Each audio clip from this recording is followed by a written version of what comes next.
Bago tayo magpatuloy sa ating kwento ay hinihiling ko muna sa'yo na i-like ang video na ito bilang pagsuporta, at kung gusto mo naman na magbigay ng mas matinding pagsuporta sa ating channel ay i-click mo lang ang super thanks dyan sa ibaba. Maraming salamat mga Emperor!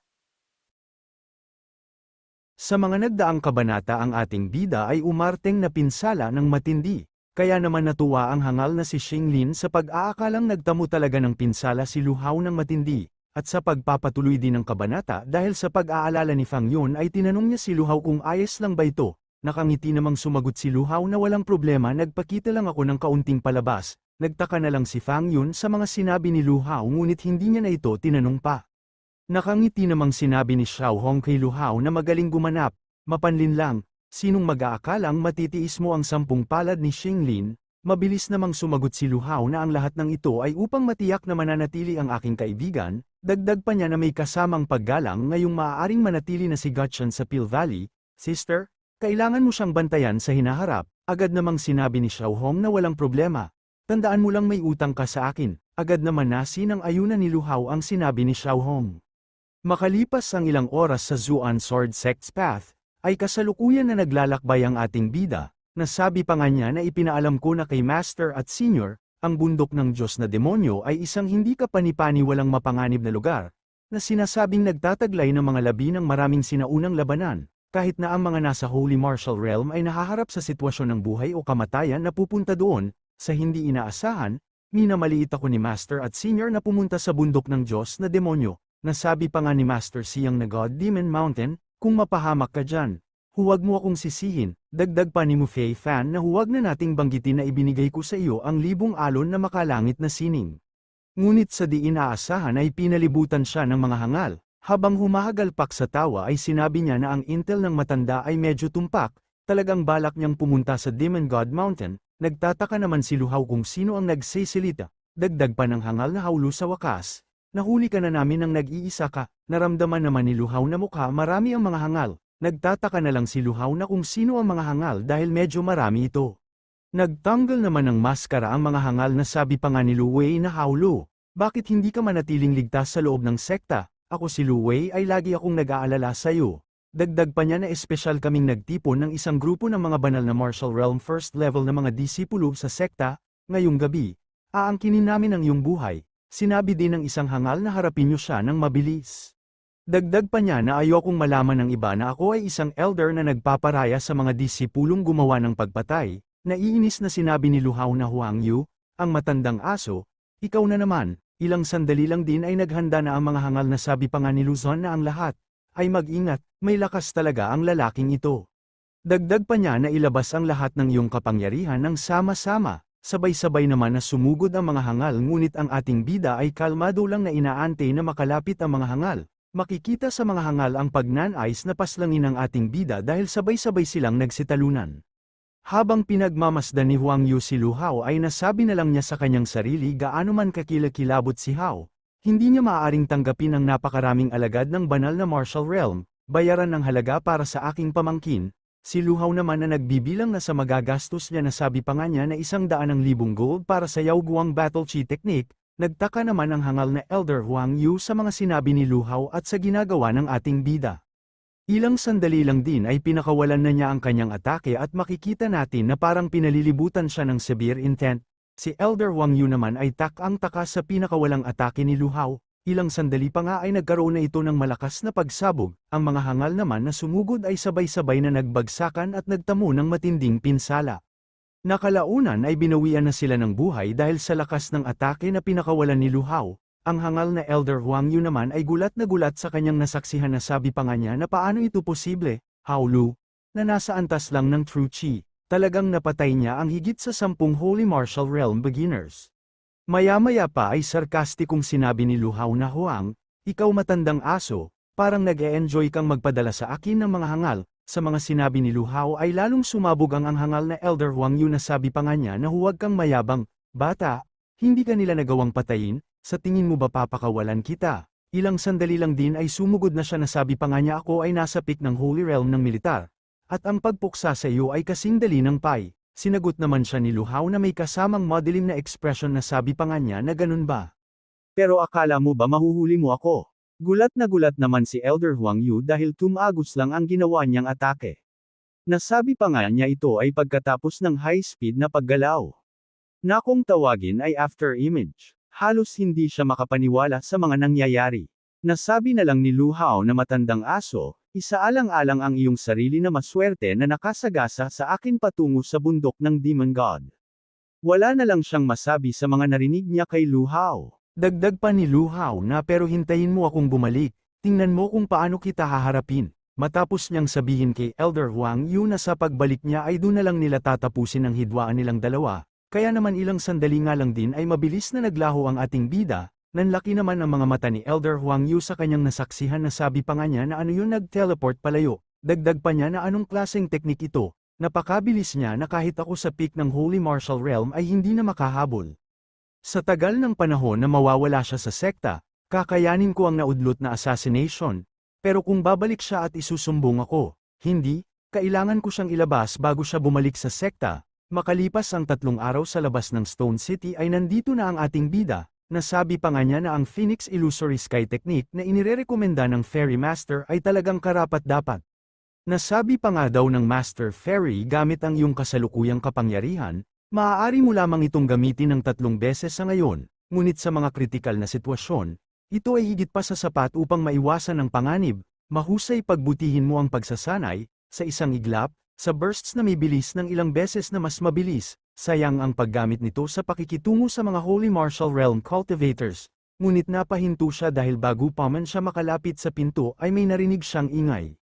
Ilang sandali nga lang din ay biglang bumukas ang pinto na sabi pa nga ng mga tao ay bilisan at tumakbo, kaya naman lalo siyang nagtaka sa kanyang nakikita, kaya naman pumagilid muna siya nang sa ganon ay hindi siya tamaan ng mga tao na nagpapanik, nasabi pa nga ng mga tao papasok ang mga tulisan mula sa South Gate, malapit na sila sa North Gate, bilisan mo ang pagtakbo, nasabi na lang ni Lu Hao na mga bandido hindi sinasadyang nakapasok ako sa isang tulisan. Sinabi nito na hindi mahina ang lakas ng mga tulisan sa kalsadang ito, ngunit ang lungsod na bato ang tanging daan patungo sa bundok ng Diyos na demonyo, para kay Gutchen na magpagamot sa lalong madaling panahon. Determinado niyang sinabi na kailangan kong dumaan dito, wala na siyang pakialam na kahit anumang panganib ang kanyang dadaanan ay handa na siya sa mga mangyayari. Sa loob nga ng syudad ay nag-mist ang wanted house ang mga bahay na kanyang madadaanan. Nasabi pa nga ni Lu Hao na isa itong napakagaling lahat na ng tao ay nagsitikasan na, ngunit napalingon siya nang may narinig siyang ingay at nang makita niya nga ito ay nagtaka siya na kung bakit may tao pa dito. Dagdag pa niya na kung bakit may nagpapanday pa sa kasalukuyang sitwasyon na ito. Kaya naman sinabi ni Lu Hao sa matanda na matanda, malapit na ang mga bandido, hindi ka ba aalis? Ngunit nagtaka siya nang may nagsalita na bata sa kanya na sabi pa nga nito na kung sino ang ating bida. Pinayuhan ko na ang lolo ko na huwag manatili, ngunit maaari kang umalis kung gusto mo. Dagdag pa niya habang hawak ang punyal na ang lolo ko ang unang nakaalam na darating ang mga bandido. Pero wala na siyang panahon para tumakas. Nasabi na lang ni Lu Hao na ang unang nakaalam na darating ang mga bandido ngunit hindi tumakbo, bakit? Sinabi naman ng bata habang umiiyak na dahil ang lolo ko ay natamaan ng mga bandidong palaso na may lason, pagkatapos ipaalam sa mga tao, alam niyang kaunti na lang ang natitira niyang oras. Nang marinig niya ang sinabi ng bata ay nagtataka siya dahil wala naman siyang makita na kung ano sa matanda bukod sa patuloy ang pagpanday nito. Ngunit nang lumapit siya ay nakita niya ang mga palaso at napagtanto niya ang sinabi ng bata kaya naman nasabi na lang niya, na siguro ay dapat niyang tapusin ang kanyang huling gawain sa natitirang oras. Nagsalita naman ang matanda na sabi pa nga nito kay Lu Hao na binata, huwag mo akong abalahin sa aking ginagawa. Ako ay nalalason ng husto, at kahit na umalis ako sa lungsod, hindi ako mabubuhay. Kung gusto mo akong tulungan, pwede bang kunin mo ang matigas ang ulo kong apo, dahil tumanggi siyang umalis. Nang marinig ng kanyang apo ang sinabi ng kanyang lolo ay sinabi niya na hindi, sabi ko hindi ako aalis, gusto kong makasama si lolo. Ngunit sinabi ni Lu Hao sa bata na pero sister, bakit gustong magpanday ng lolo mo sa dulo ng buhay niya? Mabilis naman na sumagot ang bata na yun ay dahil siya ang dating Master Forger ng Divine Weapon Valley, nagtaka naman si Lu Hao sa sinagot ng bata na sabi pa niya na Divine Weapon Valley, yan ba ang lugar na paulit-ulit na lumilikha ng mga pambihirang armas? Mabilis naman na kinumpirma ito ng bata na sabi pa nga niya na tama ka dyan, noong araw, ang mga kasanayan sa pagpapanday ng aking lolo ay higit sa lahat sa banal na sandata, ngunit sa isang kompetisyon sa pagpapanday. Ang lolo ko ay inabuso ng mga hangal bago magsimula ang kompetisyon. Matapos matalo sa laban, ang lolo ay hinuberin ng kanyang mga kakayahan sa pagpapanday at pinatalsik mula sa banal na lambak ng sandata. Hindi napigilan, hindi siya naniniwala na hindi na siya makakagawa ng mga armas, kaya, gumugol siya ng panghabambuhay na pag-iipon ng mga ores, na naglalayong gumawa ng isa pang banal na sandata. Gusto niyang patunayan na isa pa rin siyang master forger. Gayunpaman, nang malapit na siyang matapos, nalaman niya na ang mga bandido ay nagbabalak na salakayin ang lungsod. Nagmamadaling bumalik upang magbigay ng babala, siya ay natuklasan at binaril ng mga bandido. Kaya please, huwag muna kaming pakialaman, okay? Gusto kong protektahan ang aking lolo, tulungan siyang makumplito ang kanyang huling obra maestra. Matapos niyang marinig ang buong kwento ay napaisip si Luhaw na sabi pa nga niya na ang pagiging isang panday ay isang mataas na marangal na propesyon. Ang isang makapangyarihang panday ay maaaring makabuo ng mga makawasak na mga divine artifact. Dagdag pa niya na hindi ko inaasahan na ang matandang master ay magkakaroon ng napakagandang nakaraan. Maya-maya pa ay napalingon siya dahil maririnig na ang hagalpak ng mga bandido. Nasabi pa nga ng mga bandido ay patayin silang lahat habang humahagalpak sa tawa. Nasabi pa nga ni Master Forger na mabilis na dumating ang mga bandido, mukhang hindi matatapos ang aking huling gawain. Dagdag pa niya na binata, maaari mo bang kunin ang aking apo? Ipapatigil ko ang mga bandido para sa iyo. Sinabi naman ng bata habang umiiyak na lolo. Gusto kong matupad ang huling hiling mo. Hindi naman niya pinansin ang kanyang apo at sinabi kay Luhaw na kung maaari mo bang kontakin ang aking apo, si Xiao Zimo, sa Xuanjian sect. Dagdag pa niya na sana maipagkatiwala mo sa kanya ang apo ko, at gagantihan kanya. Nanlaki naman ang mga mata niya nang marinig niya ang sinabi ng Master Forger na sabi pa nga niya na Zimo ang apo mo ay si Xiao Zimo. Sinabi din ni Master Forger na kilala mo si Zimo? Disipolo ka rin ba ng Zuan Sword Sect? Maayos lang ba siya ngayon? Malungkot naman na sumagot si Luhaw na sabi pa nga niya na maayos lang ang lagay niya. Nasabi din niya sa kanyang sarili na ito pala ang sinasabi ni Zimo na kanyang pamilya. Nagtaka naman si Master Forger dahil sa ekspresyon ni Luhaw. Ngunit hindi na lang niya ito pinansin at sinabi na lang niya na ganun ba. Si Luhaw naman na nakilala na ang pamilya ni Zimo ay sinabi niya sa Master Forger, na lolo pakiusap ipagpatuloy mo ang iyong pagpapanday, ang pamilya ni Zimo ay ang pamilya ko, sisiguraduhin kung matatapos mo ang trabaho mo. Nagtataka naman si Master Forger nang marinig niyang tinawag siyang lolo ni Luhaw. Dagdag pa ni Luhaw na sa akin dito, walang sino man ang maaring makalapit sa inyo o makapanakit. Nang makita ng badito na may tao pa sa lugar ay sinabi niya na hindi ko inaasahan na may mga taong nang ahas pang manatili sa syudad. Galit namang sinabi ni Luhaw na iniisip kong matigas ang mga bandidong ito, pero lumalabas na grupo lang sila ng True Chirel na mga hangal. Napangiti naman ang bandidong hangal na sabi pa nga niya na ikaw din ay nasa True Chi 5th layer at naglakas loob na subukan kaming pabagsakin. Panoorin mo ako. Ngunit hindi pa man niya natatapos ang kanyang sinasabi ay tinamaan na siya ng matinding suntok ni Luhaw na hindi niya inaasahan. Kaya naman tumilapon siya ng malayo at nagtamo ng matinding pinsala. Dahil sa ginawang atake ni Luhaw ay nagulat ang mga kasamahan nito na hindi nila inaasahang pangyayari dahil isang atake lang ay tumilapon ang kanilang boss, at makikita ang nagmistulang usok na alikabok, na sabi pa nga ng isang hangal na boss, ayos ka lang ba? Ngunit nagtaka dahil hindi sumagot ang boss niya. Tumingin naman si Luhaw sa direksyon ng hangal at sinabi niya na ang iyong boss ay patay na. Nang mawala nga ang alikabok ay nakita nila ang boss nila na wala na nga itong buhay. Kitang-kita ang hindi basta-bastang suntok ang binitawan ni Luhaw. Napasigaw naman ang mga hangal na sabi pa ng isa na ang boss ay nasa True Chi na ikapitong layer ay pinatay sa isang galaw ng batang yun. Dahil sa nangyari sa kanilang boss ay pinalibutan nila si Luhaw. Sinabi naman ni Luhaw kay Master Forger na nakita mo ba yun lolo? Ituloy mo, nandito lang ako sa likod mo, walang sino man ang makakaistorbo sa'yo. Sinabi naman ng bata na si Big Bro ay isang malakas, dagdag pa ni Master Forger na sa piling niya, may pag-asa bang tapusin ko ang aking huling gawain bago ako mamatay. Dito nga ay galit na galit ang mga bandido sa ating bida kaya naman makikita sa kanila ang pagnanais na paslangin ng ating bida upang maipaghig-antay nila ang kanilang boss. Galit na hinamon ni Luhaw ang mga hangal na magsabay-sabay na at isa-isa naman silang pinapabagsak ni Luhaw, habang ang bata naman ay natulala na lang dahil sa kanyang nasasaksihan, nagkaroon ng malakas na pagsabog sa lungsod dahil sa mga atake ni Luhaw. Maya-maya pa ay may dumating na naman na mga hangal na bandido, kaya naman nagtaka siya kung bakit ayaw pading matauhan ang mga hangal. Tinignan niya ng matalim na titig ang parating na mga hangal, at habang naghahanda ng pag-atake ay sinabi niya na isa pang grupo ng mga target na buhay. Ilang sandali lang din ay pinakawalan niya na ito patungo sa parating na mga bandidong hangal, kaya naman nilamon sila ng matinding atake ni Lu Hao. Nasabi na lang ng bata na si Big Bro ay isa talagang napakalakas, at si Master Forger naman ay tumigil na ito sa kadahilanang wala na itong buhay dahil kumalat na ang lason sa buo niyang katawan. Nang masaksihan ng isa pang grupo ang ginawa ni Lu Hao ay nasabi na lang niya na ang batang ito ay napakalakas talaga. Kaya naman nagdesisyon na lang ang mga hangal na sabi pa nga niya sa kanyang mga kasamahan na umatras na sila dahil hindi nila ito kakayanin. Habang nilalabas niya ang kanyang matinding aura ay sinabi niya na kahit gaano karaming mga bandido ang dumating ay wala siyang pakialam. Kaya naman naghanda na siya ng pagsugod upang linisin ang mga hangal. Dagdag pa niya habang isa-isa niyang pinapaslang ang mga hangal na isa lang kayong mga langgam na sinusubukan na pagalawin ang punong kahoy. Ilang sandali pa ay tuluyan ng hamupa ang alikabok at ang ginagawa ni Lu Hao na pag-atake na nagdulot ng malakas na pagsabog sa syudad. Kaya naman nasabi na lang ni Lu Hao na sa wakas tapos na din, medyo marami ang mga bandido sa bundok na ito.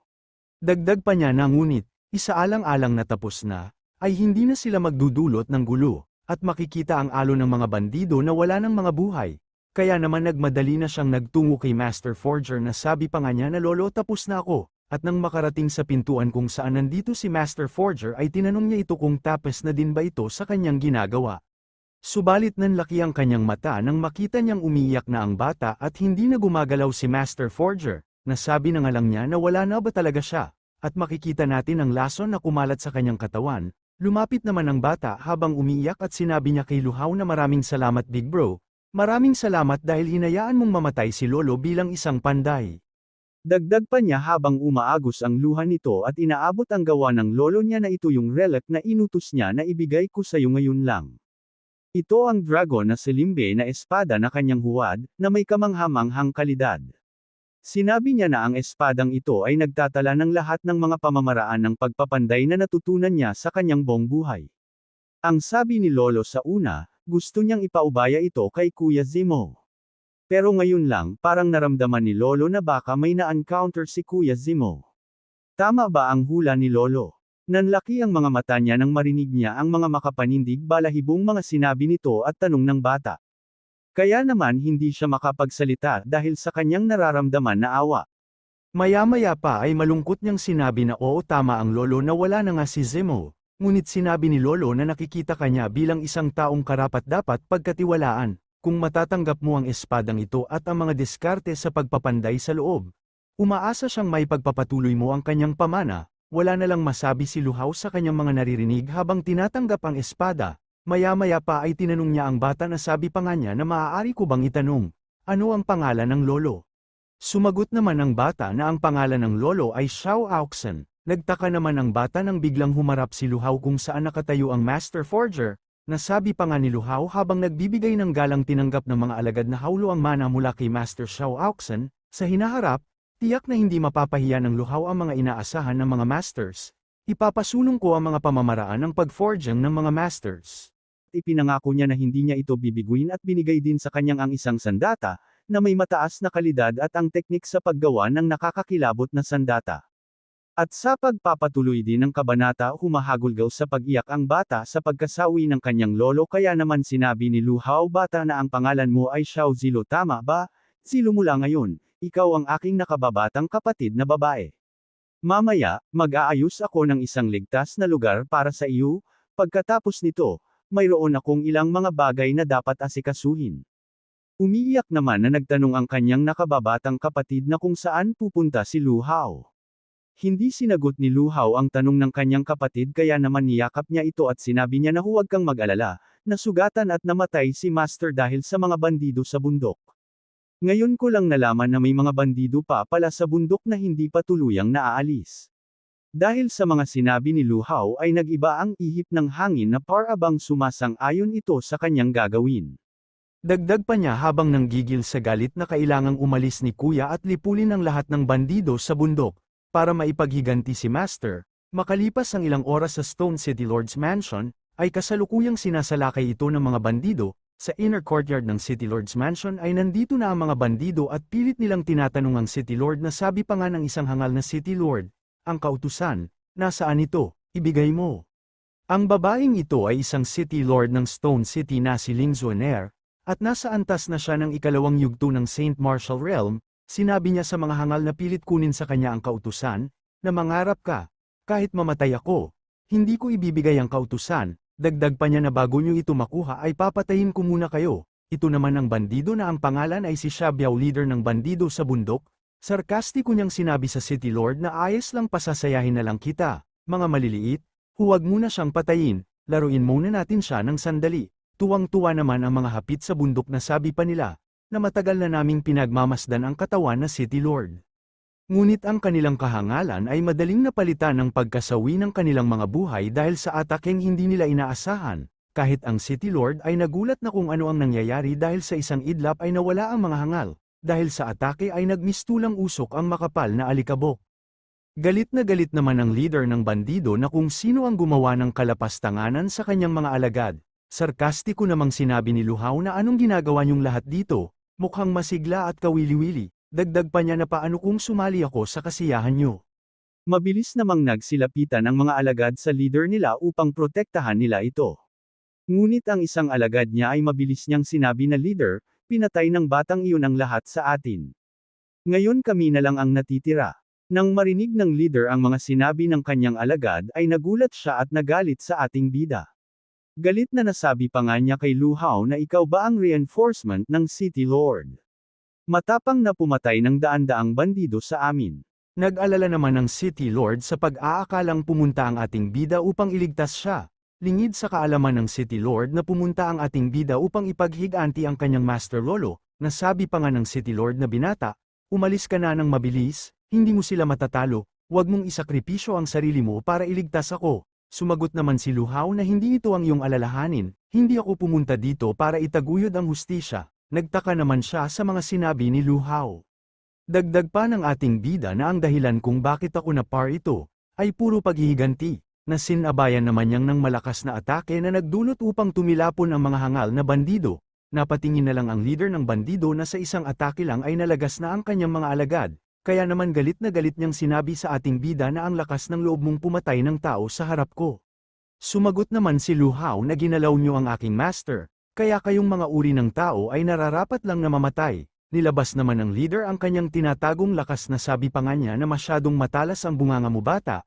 Nag-alala naman ng City Lord sa ating bida kaya naman sinabi niya na binata, tumakas ka dali, ang taong ito ay nasa ika-4 na yugto ng Saint Martial Realm. Dagdag pa niya na ang pakikipaglaban sa kanya ay nangangahulugan ng tiyak na kamatayan. Ngunit ang ating bida ay hindi nagpatinagbagkus ay sasabayan niya pa ito. At natuwa pa nga ito dahil magagamit niya na ang kanyang bagong espada na bigay ng kanyang master, at sa isang idlap ay parang dinaanan niya lang ito na napawalang bisa ang atake ng bandidong hangal. Kaya naman dahan-dahan na bumagsak ang hangal na hindi makapaniwala sa nangyari. Gulat naman ang City Lord sa kanyang nasaksihan at hindi makapaniwala dahil sa isang idlap ay napaslang niya ang bandido na sa antas na ng ika-4 na yugto ng Saint Martial Realm. Na kahit ang mga alagad ay nagulat din sa kanilang nasaksihan na sabi pa nga nila na paano ito na nangyari, tila nasa ika-5 yugto lamang ito ng True Chi. Dagdag pa niya na saan ka kumuha ng lakas para patayin ang pinuno namin. Sinabi na lang ni Lu Hao sa kanyang sarili na bagamat ako ay kasalukuyang nasa True Chi 5th stage, sa pagpapala ng aking martial pulse at mga teknik, ang aking tunay na lakas ay umabot sa Saint Martial Realm sa ika-2 yugto. Idinagdag pa ang Dragon Soaring Sword na ginawa ng Master bago siya mamatay. Ito ay isang nakakagulat na kalidad na sandata na may kakayahang magdagdag ng 3 pang layer sa aking cultivation, sa madaling salita. Kaya ako na ngayong makipag-agawan sa isang tao sa ika-5 yugto ng Saint Martial Realm. Galit namang sinabi ng mga bandido na huwag mong subukang lumapit sa amin, binabalaan kita. Ngunit ang kanilang mga sinabi ay hindi nararapat sa kanila dahil sa isang idlap ay napaslang sila ng hindi namamalayan sa sobrang bilis ng galaw ng ating bida. Nagkaroon ng katahimikan ang lugar na pinaglabanan ni Lu Hao at ang mga bandido at makikita na lang dito ay ang makapal na alikabok. Habang pinagmamasdan ni Lu Hao ang kanyang espada ay malumanay niyang sinabi na Master, ang disciple mo ay ipinaghigantay ka na. Ang City Lord naman ay nag-iba ang pananaw niya sa ating bida, na kanina ay nag-alala. dahil sa kanyang mga nasaksihang laban ni Lu Hao nasabi na lang niya na ang taong ito ay nasa ikalimang yugto lamang ng True Chi, ngunit napakalakas niya. Dagdag pa niya na baka matulungan niya ako. Kaya naman dali-dali niyang tinanong na ikaw, sa murang edad na may ganitong antas ng lakas, isa ka bang alagad ng Mystic Sword Sect? Sumagot naman si Lu Hao na sabi pa nga niya na nandito lang ako para mag-higanti, hindi mo na kailangan malaman kung sino ako. Nang marinig ng City Lord ang sinabi ni Lu Hao ay nagpumilit siyang kumbensyihin ang ating bida, nasabi pa nga niya na kung isa kang alagad ng Mystic Sword Sect, at kung sakaling makilala mo si Fang Yun, pwede ka bang humingi ng tulong sa kanya? Nagulat naman si Lu Hao sa mga sinabi ng City Lord kaya napalingon siya dito, nasabi pa nga niya na Wan Yun, kilala mo si Wan Yun. Mabilis naman na kinumpirma ito ng City Lord na sabi pa nga niya na oo, ang usaping ito ay may kinalaman sa kaligtasan ng Saint Martial Empire. Dagdag pa niya na maaari mo ba akong tulungan? Dito nga ay nakumbens na si Lu Hao na pakinggan ang hinihingi nitong tulong nang marinig niya na si Fang Yun ay may kinalaman dito, kaya naman nagulat si Lu Hao nang malaman niya ang totoong pagkatao ni Fang Yun na sabi pa nga niya, na ano? Si Fang Yun ay isang prinsesa ng Saint Martial Empire. Sinabi naman ng City Lord na oo, ngayon ang Saint Martial Empire ay nagkakagulo, at ang pangalawang prinsipe ay nais na sakupin ng imperial na kautusan. Sa pamamagitan lamang ng paghahatid ng imperial na utos kay Prinsesa Fang Yun mapapawi ang panloob na kaguluhan. Sinabi naman ni Lu Hao na kaya ang mga tulisan sa bundok ay talagang ipinadala ng pangalawang prinsipe upang agawin ang utos ng imperial. Eksakto? Ngayon ako ay may mabigat na responsibilidad na ihatid ang imperial na utos kay Prinsesa Fang Yun, ngunit ang pangalawang prinsipe ay nagpadala ng mga puwersa upang patayin ako. Alam ko na ang pangalawang prinsipe ay may higit pa kaysa sa mga bandidong bundok na nasa ilalim ng kanyang utos, kasama ang aking agos. Matapos sabihin ang buong kwento ay nakiusap siya kay Lu Hao na kung pwede bang kunin mo ang Imperial Edict at ibigay kay Prinsesa Fang Yun. Sinabi naman ni Lu Hao sa City Lord na sige. Ayokong makisali sa royal affairs pero iniligtas ni Fang Yun ang kaibigan ko. Kaya gagawin ko ang gawain ito. Nagpasalamat naman ang City Lord sa kanyang mga narinig kay Lu Hao. Ngunit nagulat siya nang bigla siyang buhati ni Lu Hao na sabi pa nga ni Lu Hao na ngunit una, kailangan kong pumunta sa God Demon Mountain, at nasaktan ka ngayon, namula na lang ang mukha ng City Lord at hindi na ito nakapagsalita. Dagdag pa ni Lu Hao na ilalagay muna kita sa isang ligtas na lokasyon, kailangan mo akong hintayin ng ilang oras. Ang City Lord naman na sobrang pula na ang mukha ay puro okay na lang ang naisagat kay Lu Hao, sana all Lu Hao na dagdagan ka na naman ng tagahanga, hanggang sana all na lang muna tayo mga bida. Sa labas ng Stone City ay pinakilala ni Lu Hao ang kanyang kapatid, nasabi pa nga niya na ito ang aking kapatid na babae, Xiao Zilu, dagdag pa niya na Stone City ay kasalukuyang hindi ligtas. Sa hinaharap, pansamantalang ilalagay kita sa kanayunan, Panginoon ng lungsod, mangyaring alagaan siya para sa akin. Mabilis naman na sumang-ayon ng City Lord, ngunit nahinto ang kanilang pag-uusap at nagtataka si Lu Hao kung ano na naman ito. Ito pala ang mga mercenary na sabi pa nga ng isa na tumigil, kung gusto nyong dumaan dito, ay kailangan nyong magbayad ng 100 ginto. Lumapit naman si Lu Hao sa mga manlalakbay at nagtanong dito na sabi pa nga niya, na Big Brother, ano ang ginagawa ng mga taong ito at sino ang mga ito? Sumagot naman ang lalaki na ito ay ang Black Wolf Mercenary Group mula sa malapit. Nakita nila ang Stone City na nasasangkot sa kaguluhan at pumunta sila dito upang dambungin ang mga refugee. Sinabi naman ng mga lalaki na ano ang dapat nating gawin. Wala kaming sapat na pera para sa 100 ginto. Dagdag pa ng isa na dapat ba tayong bumalik sa lungsod na bato at maghintay na mamatay. Nasabi na lang ni Lu Hao na sinasamantala ang krisis ng bansa para kumita ng pera. Nang malaman ni Lu Hao ang dahilan ay sinabi niya na huwag mag-alala ang lahat. Haharapin ko ang bagay na ito. Sinabi nga ni Lu Hao sa mercenary na Big Brother wala akong pera, sa tingin mo magkano ang halaga ng espada ko? Nagtaka naman ang mga mercenary sa ating bida, kaya naman sinabi ng mercenary na, mukhang maganda ang espadang ito, dalhin mo dito at tingnan natin, ngunit bago pa man niya ito mahawakan ay mabilis na inatake siya ng ating bida nang hindi niya namamalayan. Dahil sa atake ng ating bida ay dalawa ang humagalpak sa kanila sa sahig, nagulat naman ang 3 pang mercenary na sabi pa nila na ano, umatake talaga ang taong ito, dagdag pa niya na anong karapatan mong paslangin ang aking mga Black Wolf Mercenary Corps. Habang pasugod sa ating bida ang 3 hangal ay sinabi ulit nila na naghahanap ka ba ng kamatayan, kalmado naman silang inaantay ng ating bida. Sinabi naman ng manlalakbay na mag-iingat ka dahil ito ay malalakas sa Black Wolf. Dagdag pa niya na ito ay nasa ikatlong yugto na Fierce Beast, ang Black Wolf. Ngunit nabigla ang mga fierce beast dahil biglang sumugod si Lu Hao ng mabilis, at inatake na hindi man lang nila nakita ang ating bida at napaslang sila ng hindi namamalayan. Sabay-sabay na nagbagsakan ang mga hangal kasama na ang kanilang pinagmamalaking fierce beast Black Wolf. Napaslang ang beasts nang hindi man lang nila namamalayan ang mga fierce beast ay mas malakas kisa sa mga bandido. Napangiti naman si Lu Hao na sabi pa nga niya na gamit ang kasanayang ito, maglakas loob kayong lumapit para sa isang labanan, dahil sa kanilang nasaksihan ay nasabi ng mga manlalakbay na talagang pinatay niya ang Black Shearer Wolf ng madali. Sinabi din ni Lu Hao na sa mga manlalakbay, na kayong lahat ay magmadali at pumunta na dito. Nagbigay naman ng galang ang mga manlalakbay at nagpasalamat sa kanyang ginawa. Natuwa naman si Lu Hao dahil ang mga Beast Corps ng mga lobong ito at ang mga sandata ng Mercenary Corps, ay magagamit ang mga ito para mapahusay ang aking Phoenix Illusory Sky Technique at ayusin ang banal na salamin. Dito nga ay pinagkukuha na ni Lu Hao ang mga Beast Corps sa mga Black Wolf. Si City Lord naman na nag-aalala ay nagbigay ito ng babala na Howlu. Ang Black Wolf Mercenary Corps ay isang malapit na tyrant na naghahangad ng paghihiganti para sa anumang mga karaingan. Ang paggawa nito ay mag-aanyaya sa kanilang paghihiganti. Sinabi naman ni Lu Hao na tama ang sinabi mo. Kahit ako ay natatakat na baka hindi sila maghiganti.